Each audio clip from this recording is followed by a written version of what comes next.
The Nigerian Senate, through its Committee on Public Petitions, Ethics and Code of Conduct, has declared Senator Natasha'S petition against Senate President Godswill Akpabio as dead on arrival. This is just as Senator Natasha failed to appear before the committee at a sitting today. Our correspondent Goleojo sent in this report. The decision was announced on Wednesday by the Committee on Ethics chaired by Senator Natasha'S, citing violations of Senate rules and procedures. Recall the heated dispute in Senate over the reassignment of Senator Natasha'S seat during a plenary session. The reassignment, which she interpreted as an attempt to stifle her visibility and contributions, led to a confrontation with Senate President Akpabio. Following the altercation, the Senate referred her to its Ethics Committee for disciplinary review. The committee chairman, Natasha'S, stated that the petition could not proceed as it conflicted with over 40 subsections of the Senate rule book. He emphasized that matters concerning senators' conduct are governed strictly by internal Senate rules and are not subject to external influence judicial review. Attempting to stop this committee from doing its work. This is unacceptable. Indeed, we should actually let the world know that there is what they call separation of powers in our constitution. The judiciary, like I just told you, if there's a matter before them, we do not touch those matters. We know as parliamentarians what our rights, privileges are. And one of those things is we moderate what we do in the Senate. It is not subject to any court.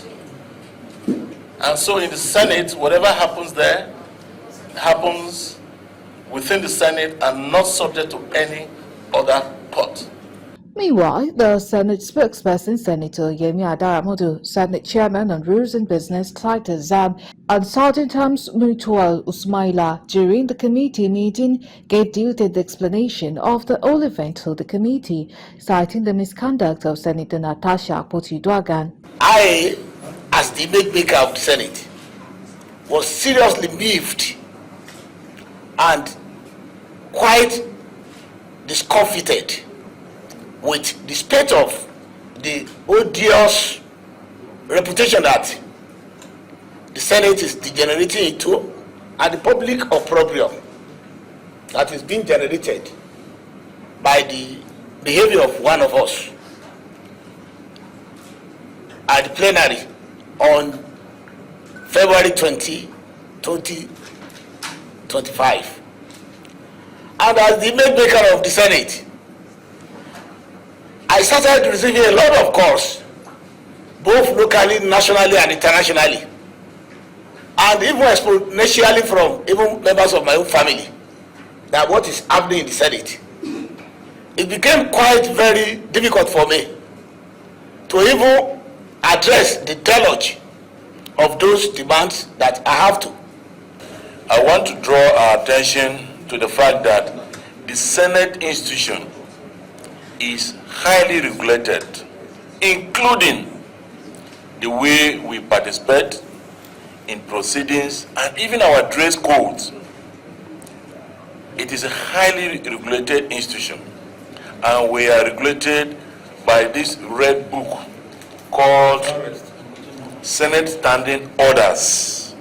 And by virtue of my position as the chairman of the Committee on Rules and Business, I stand to protect the rules of the Senate and to ensure that the rules are enforced at all sittings of the Senate. We're going on trying to appeal to her to listen, but she was sitting down on her former seat. Not until when the vote on proceeding was approved. Immediately after the approval of vote on proceedings, then Senator Tahir Monguno raised a point of order informing the Senate about the new changes, which he said clearly that Senator Natasha should move to her newly allocated seat next to Senator Ireti. The absence of Senator Natasha during the hearing was also noted. Meanwhile, an Abuja Federal High Court has issued an interim order halting the Senate's disciplinary action against her.